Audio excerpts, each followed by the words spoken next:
Hey guys, what's going on? It's me, Joe, back here with another video for you guys about Rome Total War 2. Now today we're going to be talking about an in-depth analysis of the new factions confirmed in the DLC, the Greek City-States pack.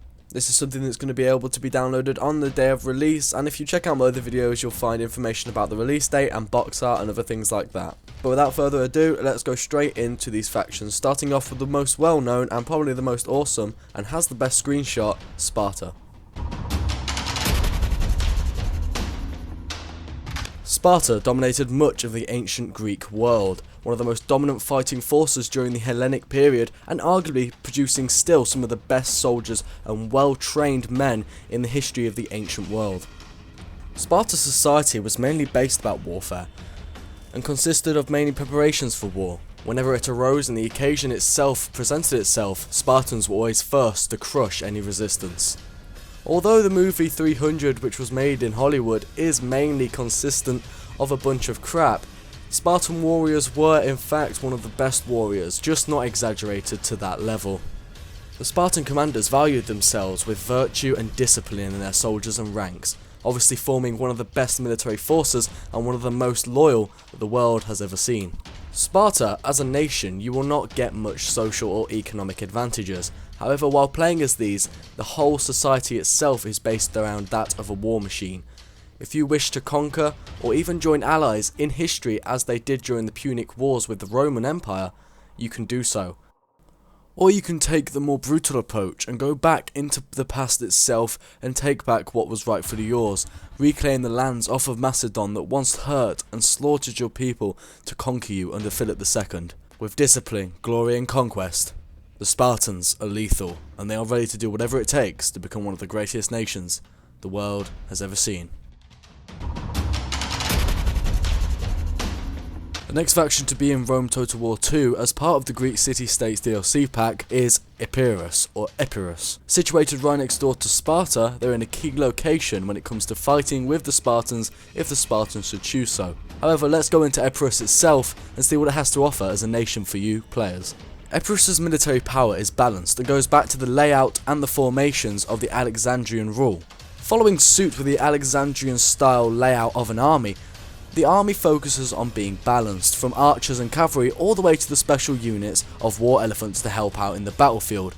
The balanced army really does give you an edge over that of the Spartans and places which are surrounding you. However, do not get too comfortable with this army as it's expensive and they do rely on mercenaries from all over the Greek world to come and help out with their fighting force. Make sure if you're going to choose Epirus as a playable faction to know what their strengths are when it comes to social and economic abilities.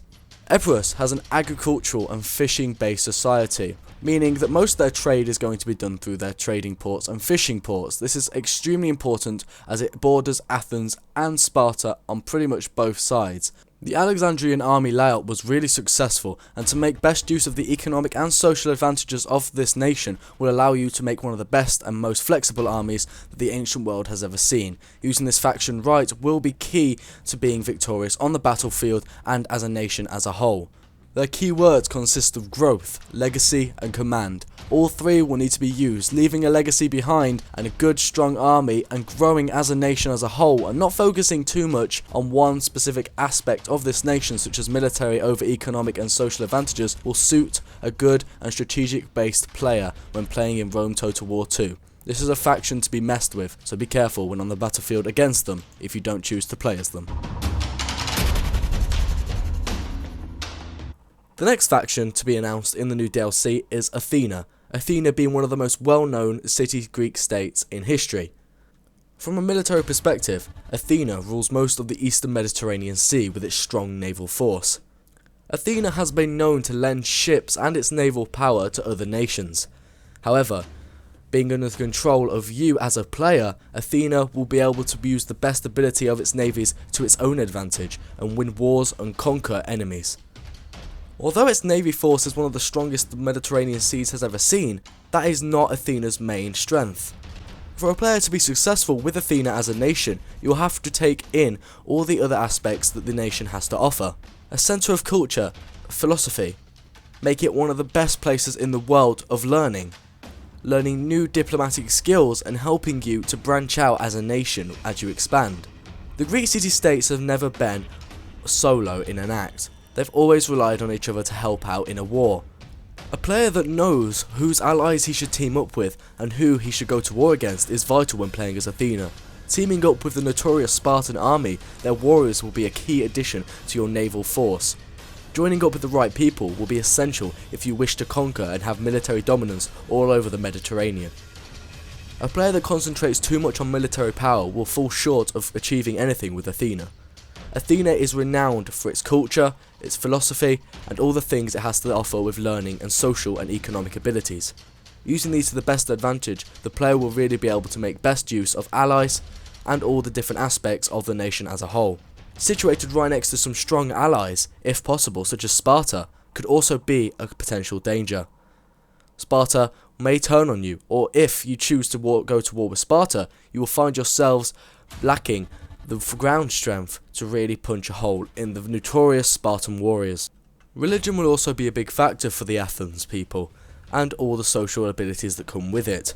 Knowing how to respond to the religion, such as in Shogun Total War 2, it will be important as to know how to control and make the best of religion in your nation. The capital of Athena really does benefit from a lot of wealth.